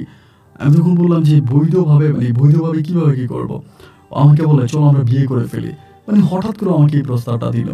এবং প্রস্তাবটা পাওয়ার পরে আমার কাছে মনে হলো যেন পৃথিবীর মানে স্বর্গের সুখ আমি পেয়ে গেছি। যে যেটা আমি মনে মনে চাচ্ছিলাম, যেটা হওয়ার জন্য আমি আল্লাহর কাছে প্রতিনিয়ত মুনাজাত আল্লাহকে বলি যেন এটাই ঘটে। এবং সেই কথাটাই সে আমাকে বললো এবং বলাতে আলহামদুলিল্লাহ আমি অনেকটা খুশি হইলাম। এবং হওয়ার পরে আমি সাথে সাথে তারে বললাম যে আমি এটা করার জন্য রাজি আছি। এবং একদিন সে আমাকে একটা মাজারে নিয়ে গেল, ঢাকারই একটা মাজারে, এবং সেখানে কোনো কাবিন হলো না, শুধুমাত্র হুজুরের মোকাবিলায় সে আমাকে বিয়ে করলো। আমি তাকে বিয়ে করলাম এবং বিয়ের সময় সে আমাকে শর্ত দিয়েছে আমি যতদিন না পর্যন্ত নিজের পায়ে দাঁড়াতে না পারি, মানে নিজেকে নিজে প্রতিষ্ঠিত করতে না পারি, সেই ততদিন পর্যন্ত আমাদের মাঝে কোনো স্বামী স্ত্রীর সম্পর্ক হবে না। কিন্তু আমরা জাস্ট বিয়ে করে রাখছি। যেহেতু আমরা মাঝে মাঝে ফোনে কথা বলি, এটাও তো অবৈধভাবে ফোনে কথা বললেও তো আল্লাহর কাছে গুনাহ হয়। ও কোনো গুনাতে থাকতে চায় না, এই জন্য ও আমার সাথে এই কাজটা করে। অ্যান্ড এইভাবে সময়গুলো কাটতে কাটতে এক পর্যায়ে তার সাথে আমার খুব ভালো একটা সম্পর্ক, গভীর একটা সম্পর্ক হয়ে যায়। অ্যান্ড তার যে মামারা আছে বা এরই মাঝে কিছুদিন পরে, মানে এই ঘটনার কয়েকটা দিন পরে হঠাৎ করে তার মামাদের সাথে তার একটা দ্বন্দ্ব লেগে যায়। মানে টুম্পার মামাদের সাথে দ্বন্দ্ব লাগে, ওর মামারা খুব ঝামেলা করে। এবং ওর মামারা তো ওর মামার কাছে, মানে ওর নানার কাছে প্রপার্টি পাবে। ওর নানার যে সয় সম্পত্তি আছে, যেহেতু ওর মা মারা গেছে, তা সম্পত্তির মালিক তো এখন ওর কোনো সম্পত্তি ওর মামারা বুঝিয়ে দিচ্ছে না।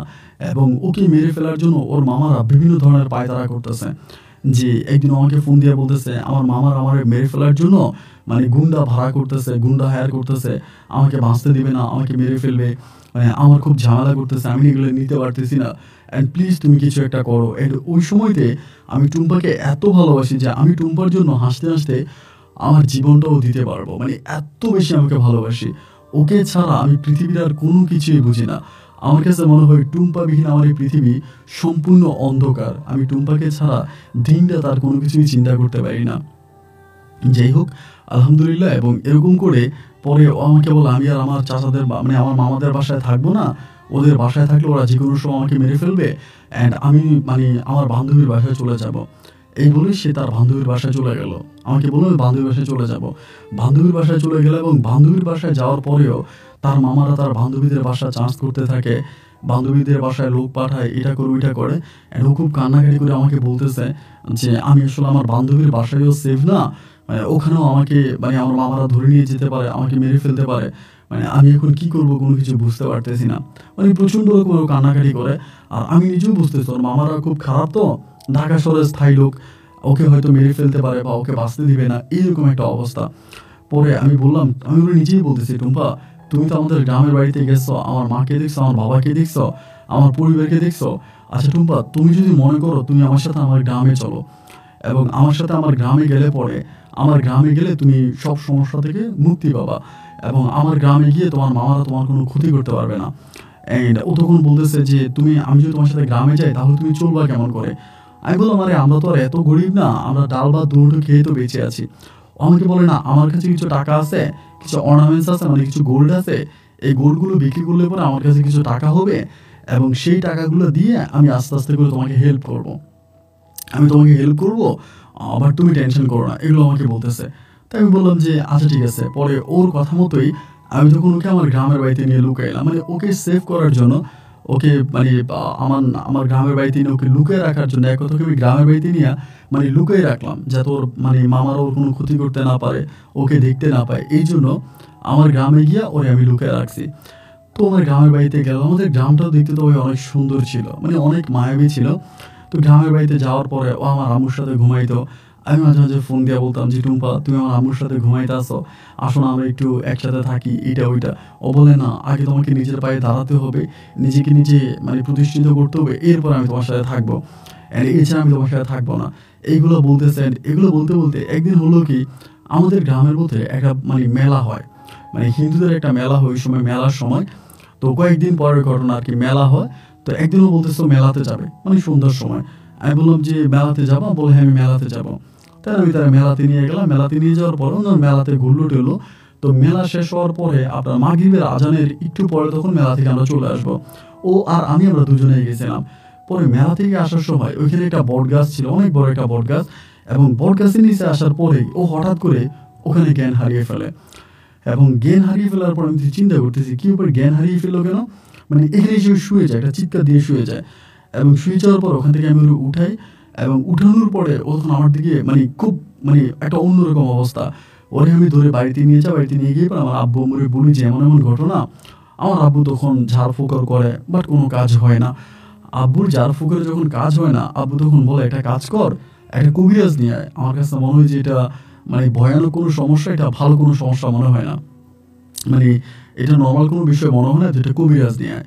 পরে আমি একটা কবিরাজ নিয়ে আসলাম মানে রাতের বেলায়, অ্যান্ড কবিরাজ এসে সারা রাত ওরে ঝাড়লো, কিন্তু ওর কাছ থেকে এটা ছুড়ে দিতে পারতেছে না। ওরে ঝাড়তেছে, চিকিৎসা করতেছে, মানে কবিরাজ তার মতো করে খুব বেশি ট্রাই করে যাচ্ছে, বাট কোনোভাবে কোনো কিছু কাজ হয় না। রাত পুহিয়ে রাত শেষ হয়ে সকাল হয়ে গেল, মানে ওকে আর ভালোই করা যাচ্ছে না, কোনোভাবেইও ভালো হয় না। মানে ভালো হয় কি, ধরেন আপনার ভালো হয় আধা ঘন্টা 30 মিনিটের জন্য ভালো হয়, এবং এরপরে আবার যেই সেই আধা ঘন্টা 30 মিনিটের জন্য ভালো হয়, এরপরে আবার চিৎকার করে, আবার এরকম করতে করতে প্রায় আপনার 10 থেকে 12 দিনের মতো কেটে গেল। আমি এরই মাঝে কোনো কবিরাজ বাদ রাখি নাই। আমি ওই সময় কী করতাম জানেন, মানে তাহাজ্জুদ পড়ে পড়ে আল্লাহর কাছে কান্না করতাম যে আল্লাহ তুমি আমাকে রহম করো, আল্লাহ তুমি ওকে বাঁচিয়ে দাও, কারণ ওর মাঝে তখন আমার নিঃশ্বাসটা ছিল। এবং এরকম করে কাটতে কাটতে একটা পর্যায়ে হলো কি, মানে রাতের বেলা ওকে একা রুমে রাখা লাগতো, আমার আম্মুর সাথে থাকতো না। আমার আম্মুর সাথে থাকলে আমার আম্মুকে কামড় দিত, মানে যার সাথেই থাকতো তারাই কামড় দিত, তারাই অ্যাটাক করার জন্য মানে মারার জন্য যাইতো। খুব বাজে একটা অবস্থা তার ছিল। তো এই জন্য হলো কি, ওরে আমরা আলাদা একটা রুমে রাখতাম, ওই রুমেও থাকতো। এবং রাতের বেলা ও প্রচণ্ড রকমের চিৎকার করতো, এবং প্রচণ্ড রকমের চিৎকার করতো। আবার মানে এরকম করতো যে ধরেন একটা মানে মানুষের সাথে একটা মানুষকে রেপ করলে বা দর্শন করলে যেরকম করে চিৎকার করে না, এরকম করেও চিৎকার করতো। তো দিনের বেলা একটা সময় দেখা গেল কি, মানে তার ওই জিনিসটা মানে একটা সময় হঠাৎ করে 1 ঘন্টার জন্য আধা ঘন্টার জন্য এই জিনিসটা তাকে ছেড়ে দিয়ে চলে যায়, যেটা তাকে ধরছিল। এবং ছেড়ে যাওয়ার পরে ও তখন ওই সময়টাতে আমাকে বলতো যে কান্না করে বলতো, রানা আমাকে বাঁচাও, রানা আমার কাছে 10 জন আসে, রানা আমার কাছে 100 জন আসে, এসে আমার সাথে এগুলো করার জন্য চেষ্টা করে, আমার সাথে খারাপ কিছু করার জন্য চেষ্টা করে, রানা আমি নিতে পারতেছি না, রানা প্লিজ আমাকে হেল্প করো, রানা আমার পক্ষে সম্ভব না। মানে এরকম করে ও কান্নাকাটি করে এগুলো আমাকে বলে। তো বলার পরে আমি তখন বলি যে দেখো আমি কি করব, আমি তো আর কবিরাজ কোনো কিছুই বাদ রাখি নাই, বিভিন্ন জায়গায় যাচ্ছি এবং এমন করে আমি এগুলো করতেছি। এই ঘটনার প্রায় 3 থেকে 4 দিন পরে একদিন দুপুরবেলা ওইটা ওকে ছেড়ে দিলে পরে ও আমাকে বলতেছে, রানা আমি বাঁচার একটা উপায় পাইছি, রানা আমি একটা বাঁচার উপায় পাইছি।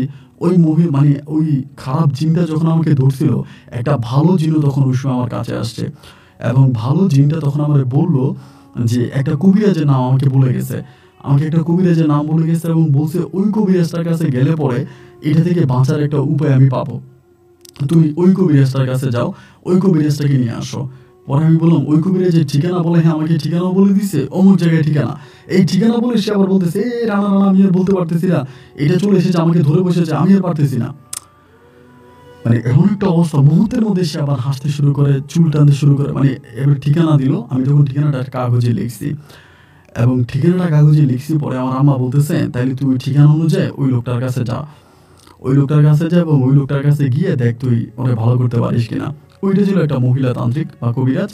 আমি তখন ওই মহিলা কবিরাজের কাছে গেছি, এবং মহিলা কবিরাজের কাছে গেলাম। পরে ওই মহিলা কবিরাজ আমারে বললো যে উনি প্রথমে দেখে আমারে বলে আপনি 4 দিন পরে আসেন। আর এই 4টা দিনে ভাই আমি একটা রাতে ঘুমোতে পারিনি। প্রতিটা রাতে আমি চিৎকার করে কান্না করতাম যে কি হচ্ছে ওর সাথে, মানে যেটা আসলে মানে আমি ওকে ভালোবাসি, এবং আমার কাছে মনে হয় এটা আমি ছাড়া ওর এই কষ্টটা পৃথিবীর অন্য কাউকে বোঝানো যাবে না। আমার প্রেমিকার উপর এইভাবে অত্যাচার, ওর সাথে এইগুলো হইতেছে, আমি দেখতেছি আমার চোখের সামনে, বাট আমি কোনো কিছু করতে পারতেছি না। আমার মতো কষ্ট, আমার মতো দুঃখময় এই পৃথিবীতে আর কারো হতে পারে না। আমি চিৎকার করে কাঁদি আল্লাহর কাছে যে আল্লাহ প্লিজ ওকে তুমি বাঁচায় দাও, আল্লাহকে তুমি সেভ করো। এইভাবেই তখন দিন রাতগুলো কাটতেছে, এবং আমি ওই কবিরাজের কাছে 4 দিন পরে আবার যাই, এবং ওই মহিলা তান্ত্রিকের কাছে গেলে পরে ওই মহিলা তান্ত্রিক আমাকে বলে, আমি ওনার পাশে বসে পড়ে উনি আমাকে বলে যে আপনার নাম রানা, এবং দেখেন আমি আমার সাথে একটা পরী আছে, আমি আমার পরীর সাথে কথা বলেছি, এটা যে শুধু একটা জিন করছে তা না, যে জিনটা আপনার বউটাকে ধরছে এটা একটা ভালো জিন, এটা কোনো খারাপ জিন না। ওই ভালো জিনটা আপনার বউকে ধরছে এই কারণে, আপনার পাপের ফসল আপনার বউ ভোগ করতেছে, এবং সারা জীবন সেটা ভোগ করে যাবে। তাকে আপনি তাকে আপনি ভালো করতে পারবেন না। আপনি যতই তান্ত্রিক দেখান, আপনি তো কম তান্ত্রিক দেখান নাই, কম কবিরাজ দেখান নাই, এত কবিরাজ এত তান্ত্রিক এত কিছু করুক আপনি তাকে ভালো করতে পারছেন, এবং আপনি তাকে কখনোই ভালো করতে পারবেন না, সে কখনো ভালো হবে না। তার বড় কারণ তার ভালো হওয়ার জন্য আপনি দায়ী। আপনি চাইলে তাকে ভালো করতে পারবেন, আমি বললাম, কিভাবে তাকে আমি ভালো করতে পারবো?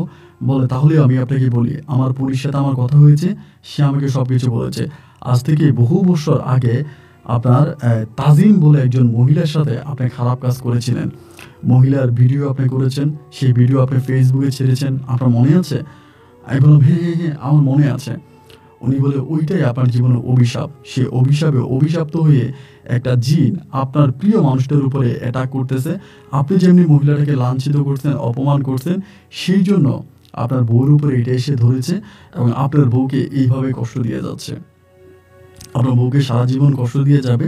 এটা থেকে আপনার বউকে রক্ষা আপনিই করতে পারবেন, তবে যেভাবে করতে পারবেন এইভাবে মনে হয় আপনি কখনো রক্ষা করবেন না, বা এটা কোনো মানুষের পক্ষে সম্ভব না। আমি বলছি, দেখেন, আমার বউকে বাঁচানোর জন্য যদি আমাকে জীবন দিতে হয়, আমি আমার জীবন দেওয়ার জন্য রাজি আছি। আমি আমার জীবন দেওয়ার জন্য রাজি আছি। আমি আমার জীবন দিতে প্রস্তুত। যা করতে হয়, যেটা করতে হয়, যেভাবে করতে হয়, আমি সব কিছু করবো। আপনি আমাকে বলেন। উনি বলে, আপনি যেমন এই মহিলাকে উলঙ্গ করে সবার কাছে এই মহিলাকে উলঙ্গ করেছেন, সবার সামনে ওই তাজিম মহিলাকে অপমান করেছেন, একইভাবে আপনিও এভাবে অপমানিত হতে হবে। আপনিও এভাবে অপমানিত হতে হবে, তবেই আপনি আপনার এইটা থেকে রক্ষা পাবেন। আমি তখন বললাম কি, উনি আমাকে বলে, আপনার কোমরে আমি একটা তাবিজ বেঁধে দিব। এই তাবিজটা আপনি আপনার কোমরে পরবেন এবং পরে আপনি আপনার গ্রামে কাপড়বিহীন, শরীরে শুধু ওই তাবিজটা ছাড়া আর কোনো কাপড় থাকবে না, এবং কাপড়বিহীন আপনি টোটালি 15 থেকে 20 দিন আপনি আপনার গ্রামে উলঙ্গ হয়ে হাঁটবেন। আপনার গ্রামে আপনি উলঙ্গ হয়ে 15 থেকে 20 দিন হাঁটবেন, এবং আপনি যে উলঙ্গ অবস্থায় হাঁটবেন, আপনি পাগলও না, আপনি ভালো মানুষ, আপনি সবার সাথে ভালো ব্যবহার করবেন, এবং কেউ কাপড় দিতে চাইলে আপনি কোনো কাপড় পরবেন না। পুরো উলঙ্গভাবে আপনি আপনার গ্রামে 15 থেকে 20 দিন একটা টাইম আছে, আমি আপনাকে বলবো, ওই টাইমটা পর্যন্ত আপনি ঘুরতে হবে, এবং ঘোরার পরে এই মহিলাকে আপনি যেভাবে অপমান করেছেন একইভাবে আপনি নিজেও অপমানিত হবেন। আপনার উপরে যদি ওই ওই মহিলার ক্ষোভ, বা ওই মহিলা মারা গেছে, উনি বলতেছে যে তাজিন নামের ওই মহিলা মারা গেছে, এবং তার আত্মা যেটা আছে ওই আত্মাটাই নাকি এরকমটা করতেছে, মানে আমাকে এটা বলে। প্রথমে কিন্তু বলছে একটা জিনে ধরছে, শেষে বলতেছে একটা আত্মা ধরছে, মানে ওই মহিলা মারা গেছে এবং মহিলার আত্মাটা এরকম করতেছে। পরে আমাকে বলে, ওই আত্মাটা তখনই আপনাকে রক্ষা করবে যখন সে যেভাবে অপমানিত হয়েছে আপনি যদি এইভাবে অপমানিত হন, কারণ সে আত্মহত্যা করে মারা গেছে, তার পাপটা মানে তার এইভাবেই ধরছে। পরে ওই মহিলা বললো একরকম, আমার বউ বললো আরেক রকম। তারপর আমি ওই মহিলার কথা বিশ্বাস করছি, এবং আমি বললাম যে কি করতে হবে? বলে, আপনাকে এটা করতে হবে, এবং আপনি এটা যেদিন থেকে শুরু করবেন, ঠিক হাতে গোনা 15 দিন আপনি করবেন, এবং 15 দিন পরে আমি আপনাকে বলে দিব কিভাবে কি করতে হবে, এবং আপনি এটা থেকে আপনার বউকে আপনি বাঁচাইতে পারবেন। ওই ঢাকা থেকে তখন আসছি, আসার পরে ময়মনসিংহে আসার পরে আমার বউর অবস্থা ভাই তখন আরও খারাপ, মানে এত পরিমাণের খারাপ আমি না বলে বুঝাতে পারবো না। আমি বারবার আল্লাহর কাছে বলি, কি করব? একদিন রাতের বেলায় ও মানে এই ঘটনা 2 দিন পরে আমি এটা কিভাবে করবো বলেন? এটা পুরুষের পক্ষে এটা কি করা সম্ভব? মানে এটা কিভাবে আমি করব? যে গ্রামে আমার জন্ম হয়েছে, যে গ্রামে আমার বাবা আছে, মা আছে, আমার ছোট ভাই আছে, বড় বোনেরা বসবাস করে, এই গ্রামের মধ্যে কিভাবে আমি এভাবে আমার কাপড়বিহীন আমি এটা আনবো? একদিন আমি ভাই আর সহ্য করতে পারি না, রাতের বেলা যখন ও চিৎকার করতেছে, ব্যথায় চিৎকার করে কান্না করতেছে, আমি তখন আল্লাহর নামের উপরে ভাই আমি কোমরের মধ্যে তাবিজটা পেঁচাই, এবং পেঁচে চোখটা বন্ধ করে আমি আমার কাপড় খুলতে শুরু করি। কাপড় খুলে ঘর থেকে বেরিয়ে দৌড় দিছে রাতের আঁধারে। আমার মা তখন বলতেছে, আরে কি পাগল হয়ে গেছে নাকি? ওই কি করতেছে, এটা কি করতেছে, আর এটা তুই কি করতেছিস? আমার মা তখন পিছন থেকে দৌড়ে আমার ধরতে চেষ্টা করতেছে, আমার বাপে, আমার ভাই, আমার বোনের সবাই ট্রাই করতেছে আমার ধরার জন্য, কিন্তু কেউ আমার ধরতে পারলো না। আমি তখন ওখান থেকে বের হয়ে গেলাম, এবং বেরোয় এই গ্রামের মধ্যে তখন আমি দৌড়াইতে শুরু করলাম। দেখতে দেখতে আস্তে আস্তে করে আমি গ্রামের জঙ্গলের ভিতরে ঢুকে গেলাম। সকাল হইতেছে, সূর্য উঠতেছে, আমি মনে মনে চিন্তা করতেছি, আল্লাহ এটা আমি কি করতেছি?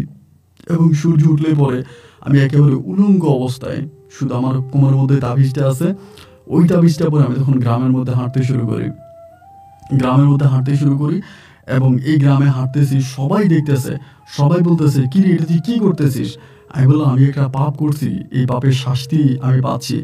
আমি একজন মহিলাকে উলঙ্গ করেছি, সমাজের কাছে, দেশের কাছে একজন ভদ্র মহিলাকে, ভালো মহিলাকে, আমার মায়ের বয়সে একটা মহিলার উপরে আমি জুলুম করেছি, সেই জুলুমের শাস্তি আমি নিচ্ছি।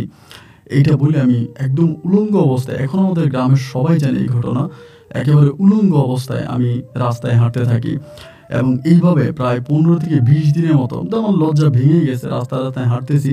তখন আমার বউ আস্তে আস্তে করে আগের থেকে একটু একটু বেটার হচ্ছে, ভালো হচ্ছে। এই উলঙ্গ অবস্থায় তাবিজ পরে হাঁটতে হাঁটতে কিছুদিনের মাথায় মানে আমার যতটুকু মনে আছে, আমি এটা আপনার অক্টোবরে শুরু করি, নভেম্বরের 15-16 তারিখ পর্যন্ত আমার খেয়াল আছে যে আমি এরকম উলঙ্গ অবস্থায় রাস্তায় হাঁটতেছি। এবং এরপরে মানে কি হয় আমার জানি না, মানে আমি নিজে নিজে আরও বেশি মানে নিচের দিকে যাচ্ছি, আরও বেশি খারাপের দিকে যাচ্ছি। এবং একটা পর্যায়ে দেখা যায় এরকম হতো যে আমি মানুষের বাথরুমে গিয়ে মানুষের প্রস্রাব খেতে শুরু করতাম, মানুষের নোংরা খাবার খেতে শুরু করতাম। মানে একবারে আমি টোটালি একটা পর্যায়ে আমি মানে যেটা বলে যে মেন্টালিটি পাগল হয়ে যায়, পরিপূর্ণভাবে পাগল হয়ে যায়। আমার আব্বা মা তখন আমাকে বিভিন্ন কবিরাজের কাছে নিয়ে যায়, এখানে নিয়ে যায়, ওইখানে নিয়ে যায়, এবং আমি আর ওখান থেকে ভালো হই না। এবং ভালো না হওয়াতে আমি এক পর্যায়ে আমাদের বাড়ি থেকেই পালিয়ে যাই, পাগল অবস্থা আমি গ্রাম থেকে বেরিয়ে যাই। এবং বেরিয়ে যাওয়ার পর অনেকগুলো বছর আমি বাইরে থাকি। এবং আল্লাহর কি হুকুম, আস্তে আস্তে করে আমাকে আমাদের ময়মনসিংহের এক হুজুর, উনি আমাকে পাগল অবস্থায় পায়। উনি একজন মসজিদের ইমাম, তিনি আমাকে পাগল অবস্থায় পায়, এবং পাগল অবস্থায় পেয়ে তিনার ঘরে আমাকে নিয়ে যায়, এবং ঘরে গিয়ে তিনি আমাকে রাখে, এবং আস্তে করে ওই হুজুরটা আমাকে সুস্থ করে তোলে, আমাকে ভালো করে তোলে। এবং ভালো হবার পরে আমি জানতে পারি, মানে যখন ভালো হই তখন আমি পরিপূর্ণভাবে জানতে পারি যে আমাকে ব্ল্যাক ম্যাজিক করা হয়েছিল, কালো জাদু করা হয়েছিল। উনি আমাকে বলল আমাকে কালো জাদু করা হয়েছে, এবং ওই তাবিজ দিয়েই আমার শরীরে আমাকে খারাপভাবে কিছু করা হয়েছে। এবং আমি যখন জিজ্ঞেস করি যেটা কে করছে, তখন বলে আমার বউ টুম্পা করছে। আমি তখন বলি টুম্পিটা করবে কেন, ও তো আমার বউ, ও আমার বিবাহিতা বউ, ও কেন আমার সাথে এটা করবে? মানে আমি কোনো কিছু বুঝে ওঠার আগেই এরপরে আমি আমার এলাকাতে যাই, মানে আমার বাড়িতে যাই। এবং আমার বাড়িতে যাই, মানে আমি যখন সুস্থ হয়ে যাই মোটামুটি বাড়িতে যাই, তো বাড়িতে গিয়া আমি কারোর কাছে মুখ দেখাইতে পারি না। সবাই আমাকে দেখলে হাসে, এই তোর ল্যাংটা দেখছি, তুই ল্যাংটা হাসছিস। মানে একরকম আমি আমার বাড়ি থেকে আমার নানার বাড়ি, খালার বাড়ি, মানে সবার বাড়িতে আমি ল্যাংটা হয়ে ঘুরতাম। আমি ওইখান থেকে মানে লজ্জায় আমি তখন ঢাকাতে চলে আসি। আমি তখন ভালো হয়ে যাই, পরিপূর্ণ ভালো হই। এবং ভালো হওয়ার পর আমি তখন আমার মার সাথে ফোনে আমার মায়ের ফোন নাম্বার ম্যানেজ করে, মানে আমি তো উলঙ্গই অনেকদিন ধরে গ্রামে হেঁটেছি, এই জন্য আমি আর গ্রামে কারোর সামনে যাই না। পরে আমি ফোন দিলে পরে আমার মা আমারে বলে আমার বউ নাকি টুম্পা নাকি চলে গেছে। তাই টুম্পা চলে গেছে, তাহলে আমি তো টুম্পার কোনো ঠিকানা জানি না, তা ও চলে গেছে মানে কোথায় চলে গেছে? আমার আম্মা বলে আমাদের গ্রাম থেকে, আমাদের বাড়ি থেকে ও চলে গেছে। তো এই ঘটনা জানার পর যখন ও চলে গেল, তখন তোর মামাদের তো ঠিকানা আমার জানা ছিল। আমি ওদের মামাদের সাথে যোগাযোগ করি যে টুম্পা কোথায় আছে, এইটা ওইটা। এবং ওর মামাদের সাথে যোগাযোগ করে জানতে পারে যে টুম্পা দেশের বাইরে চলে গেছে, মানে বিদেশে চলে গেছে। এখন বিদেশে কোথায় চলে গেল, মানে আমি তখন আরও পাগল হয়ে যাই ওর জন্য। ও আমাকে ছেড়ে চলে গেল, আমি ওর জন্য এত কিছু করলাম, ও ভালো হয়ে গেল, ওর জন্য আমি এত ত্যাগ স্বীকার করলাম, আরও ভালো হয়ে আমাকে ছেড়ে দেশের বাইরে চলে গেছে। এবং এরপরে আমি তার সাথে যোগাযোগ করার অনেক চেষ্টা করি। এমন করতে আমি একটা সময় জানতে পারি ও লন্ডনে চলে গেছে, মানে লন্ডন আছে। এখন কিভাবে লন্ডনে গেল, আমি মনে করলাম যে ওর মামারা মনে হয় সম্পদ বুঝিয়ে দিছে, এবং সম্পদ বিক্রি করে মনে হয় লন্ডন চলে গেছে। তো অনেকগুলো বছর আমি পাগল ছিলাম। এবং এরপরে আমি লন্ডনে যাওয়ার পরে অনেক দিন পরে ওর ফোন নাম্বারটা আমি তখন ম্যানেজ করতে পারি ওর আরেকটা মেয়ে বান্ধবীর মাধ্যমে, ঢাকারই একটা মেয়ে বান্ধবীর মাধ্যমে ওর ফোন নাম্বারটা ম্যানেজ করি। এবং ম্যানেজ করার পরে আমি তখন ওর সাথে কথাবার্তা বলি। ওর সাথে খুব দুর্ব্যবহার করে, মানে অনেক খারাপ ব্যবহার করে, এত খারাপ ব্যবহার করে যেটা বলার মতো না। এবং আমারে বলে তুই তো আমি শিক্ষা দিয়ে ছাড়ছি, তোর শিক্ষা তো আমি তোকে দিছি, তাই শিক্ষা তুই পাইছিস, আর কত শিক্ষা পাবি, মানে এরকম করে ও কথা বলে। আমি তখন বুঝি না যে আমার সাথে এরকমটা কেন করে। আমি ওরে বললাম যে আমি তোমার জন্য উলঙ্গ হয়ে রাস্তার মধ্যে হাঁটছি তোমাকে ভালো করার জন্য, তোমাকে খারাপ আত্মাদের কাছ থেকে বাঁচানোর জন্য, আর তুমি আমার সাথে এরকমটা করতেছো, তুমি আমাকে রেখে চলে গেছো। আমার মান সম্মান তো আর কোনো কিছু গ্রামে মুখ দেখাতে পারি না। একটা পর্যায়ে আমার সাথে কথাবার্তাই বলে না, আমাকে ব্লক করে দেয়, মানে টোটালি ব্লক করে দেয়। আমি ওর সাথে যোগাযোগ করতে পারি না। কিন্তু এরই মাঝে ভাই ওর সাথে যোগাযোগ করতে না পারার পরে ওর যে ঢাকাতে একটা বান্ধবী ছিল, আমি ওর বান্ধবীর সাথে যোগাযোগ করে এমন একটা কথা শুনতে পাই যেটা শুনলে আপনার শরীরের পশম দাঁড়িয়ে যাবে। আমি আদৌ জানি না এটা কতটুকু সত্য বা কতটুকু মিথ্যা। ওর ওই বান্ধবীটা আমাকে বলতেছে, আরে রানা ভাই, আপনি তো বুঝেন না, আপনি ছিলেন একটা পাগল, আর আপনার সাথে যেটা হয়েছে এটা অবশ্যই ঠিক হয়েছে, আপনার মতো ছেলের সাথে এটা হওয়াই দরকার ছিল। ওর বান্ধবী আমাকে জানায় এই টুম্পা নাকি আর কেউ না, এই টুম্পা নাকি তাজিন খালার মেয়ে টুম্পা। মানে আমি যে তাজিন খালার ভিডিও করেছিলাম ফেসবুকে দিয়েছি, আমি ওনার অশ্লীলতা হানি করেছি, ওই তাজিন খালার মেয়ে নাকি টুম্পা। এবং টুম্পা নাকি তার মাকে কথা দিয়েছে, মা যেভাবে ও তোমাকে উলঙ্গ করছে আমার আত্মীয় স্বজনের কাছে বা ফেসবুকে, আমি ওকে ওর পরিবারের কাছে উলঙ্গ করে ছেড়ে দিব, দেখবা ও এমন অবস্থা আমিও করবো, ও কখনো ওর এলাকাতে মুখ দেখাইতে পারবে না। এবং ওর বান্ধবী টুম্পা আমারে বলতেছে, মানে ওর বান্ধবী আমারে, মানে টুম্পার বান্ধবী আমারে বলতেছে যে টুম্পা আমার সাথে জিনের যে অভিনয়, মানে জিন যে ওরা ধরছে বা এগুলো যে করছে, এগুলো সবই নাকি ছিল ওর ভুয়া এবং সবই ছিল ওর অভিনয়। এবং এই অভিনয়গুলো করে করে ও জাস্ট আমাকে মানে ইমোশনাল করছে, আমাকে পাগল বানাইছে। এবং যে তান্ত্রিকের কথা আমাকে বলে, ওই তান্ত্রিক নাকি ওর পরিকল্পিত তান্ত্রিক, মানে মহিলা যে তান্ত্রিকটা ঢাকার, আমি ওই তান্ত্রিকের কাছে যাই। উনি কিন্তু এখনও তান্ত্রিক, উনি কিন্তু তান্ত্রিক করে। আমি ওনাকে জিজ্ঞেস করলাম যে আমি তো এরকম এরকম শুনলাম যে টুম্পা নাকি আপনাকে দিয়ে আমাকে এগুলো করাইছে, টুম্পা নাকি আসলে ভালো ছিল, ওইগুলো অভিনয় করছে। ওই মহিলা আমাকে বলে যে না, কে বলে অভিনয় করছে, এরকম কিছুই করে নাই। আমার সাথে যে পরিছিল, আমার পরির সাথে আমার কথা হয়েছে, এই মেয়েটা কোনো অভিনয় করে নাই, ওর সাথে আসলেই খারাপ কিছু হয়েছে। এখন ওর বান্ধবী আমাকে বলতেছে যে না, এগুলো কোনো কিছুই না, এগুলো টুম্পা অভিনয় করছে। এবং অভিনয় করে আপনার এমন ওর মায়ের উপর আপনি যেরকম মানে খারাপ কাজ করছেন, একইভাবে ও আপনার উপরও অনেক বড় একটা প্রতিশোধ আপনার সাথে নিয়েছে। ও চাইলে আপনাকে মারতে পারতো, আপনাকে অনেক কিছুই করতে পারতো, তাতে কি হতো? ও আপনার উপরে এমনভাবে প্রতিশোধ নিয়েছে ঠিক যেমনটি আপনি তার মায়ের উপরে নিয়েছেন। আপনি ওর খোঁজ খবর নিয়েন না, ও লন্ডনে আছে, ভালো আছে। ও আপনাকে কোনোদিনও ভালোবাসে নাই, ও জাস্ট আপনাকে পাগল করে দিয়েছে। কিন্তু আমি টুম্পার ওই বান্ধবীর কথা কোনোভাবেই বিশ্বাস করতে পারি না। আমার কাছে মনে হয় যে এই মেয়েটা আমাকে মিথ্যে বলতেছে। কিন্তু কিছু কিছু ক্ষেত্রে আমি মিলিয়ে দেখলাম যে আমার কাছে মনে হয় যে কথাটা আদৌ কি সত্য মিথ্যা আমি জানি না। এবং এই কথাগুলো আমি যখন আমার মাকে মোবাইল ফোনের মাধ্যমে জানাই, আমার মাও বলে যে ওই মানে টুম্পার বান্ধবী যেটা বলেছে এটা নাকি সত্যি। তা না হলে আমি যখন পরিপূর্ণভাবে পাগল হয়ে গেলাম, তখনই নাকি টুম্পা আমাদের বাড়ি থেকে চলে গেছে এবং যাওয়ার সময় আমার মায়ের সাথে খুব দুর্ব্যবহার এবং খারাপ ব্যবহার করে গেছে। এমনকি আমার মাকে বলছে যে এরকম কুলাঙ্গার সন্তান আপনি পেটে নিছেন কেন? তা আমার মা বলে আমার সন্তানের অপরাধ কি? আমার মাকে কোনো কিছুই নাকি বলে নাই। আদৌ ভাই আমি জানি না যে টুম্পা আমার সাথে যেটা করেছে এটা কি তার অভিনয় ছিল নাকি সত্যি সত্যি তাকে জিনে ধরেছে। আদৌ আমি এটাও জানি না যে টুম্পাকে আসলেই তাজিন আন্টির মেয়ে কিনা। আমি কোনো কিছুই বুঝি না। তাজিন আন্টির সাথে আমার আর কখনো দেখা হয়নি। উনি ওনার বাড়ি বিক্রি করে দিয়ে বিদেশে চলে যায় এবং ওনার মেয়েও টুম্পা, আমি জানি না ওনার মেয়ে কিনা। ওই টুম্পার সাথে আমার আর কখনো দেখা হয়নি। আজকে প্রায় বহু বছর আমি শুধু এই দ্বিধাদ্বন্দ্বের মাঝে আমি না করলাম বিয়ে, না গেলাম গ্রামে, এবং আমি আজ পর্যন্ত গ্রামে যাই না। গ্রামে ছোট ছেলে মেয়ে ওদের সামনে যেতে লজ্জা করে, মা চাচি ওদের সামনে যেতে লজ্জা করে। আমি উলঙ্গ অবস্থায় ছিলাম। আমার কাছে এক মনে হয় যে টুম্পা বান্ধবী যেটা বলেছে এটা সত্যি। আবার আমার মনে হয় যে না, টুম্পা তো এরকম করে অভিনয় করতে পারে না। এখন কোনটা সত্যি কোনটা মিথ্যা আল্লাহ জানে। কিন্তু মধ্যখানে আমার জীবনটা পরিপূর্ণভাবে নষ্ট হয়ে গেল। আজ আমি এক জীবন মরণের মাঝখানে দাঁড়িয়ে আছি। আপনার